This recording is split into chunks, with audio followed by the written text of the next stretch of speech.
સુરત શહેરમાં મહિલાઓ અને બાળકીની સુરક્ષા અંગે ફરી એકવાર ગંભીર સવાલો ઊભા થયા છે. અમરોલી વિસ્તારમાં બનેલી ઘટના બાદ હવે સચિન જીઆઈડીસી પોલીસ સ્ટેશન હદ વિસ્તારમાં 11 વર્ષની માસૂમ બાળકી સાથે છેડછાડની શરમજનક ઘટના સામે આવી છે. મળતી માહિતી મુજબ સચિન કંસાર રોડ સ્થિત ગોકુલધામ સોસાયટી નજીક આવેલી એક રાશન દુકાન પર ગુરુવારે સવારે અંદાજે 11 વાગે બાળકી સ્પ્રાઇટ લેવા માટે ગઈ હતી. તે દરમિયાન દુકાન સંચાલક પ્રભુલાલ માળી દ્વારા બાળકી સાથે અશ્લીલ હરકત અને છેડછાડ કરવામાં આવી હોવાનો આક્ષેપ છે. ઘટનાની જાણ થતાં સ્થાનિક રહીશો અને પરિવારજનોએ ભારે રોષ વ્યક્ત કર્યો હતો અને બાળકી સાથે સીધા સચિન જીઆઈડીસી પોલીસ સ્ટેશને પહોંચી ફરિયાદ નોંધાવી હતી. ઘટનાની ગંભીરતા ધ્યાનમાં લઈ પોલીસે તાત્કાલિક કાર્યવાહી કરી આરોપી પ્રભુલાલ માળીની મિનિટોમાં ધરપકડ કરી હતી.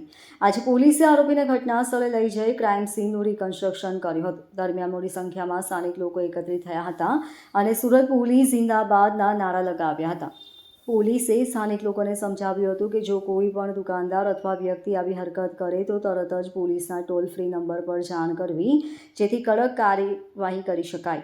હાલ પોલીસે સમગ્ર મામલે વધુ તપાસ હાથ ધરી છે અને આગળની કાનૂની કાર્યવાહી શરૂ કરી છે. Bureau report LK star news, Surat.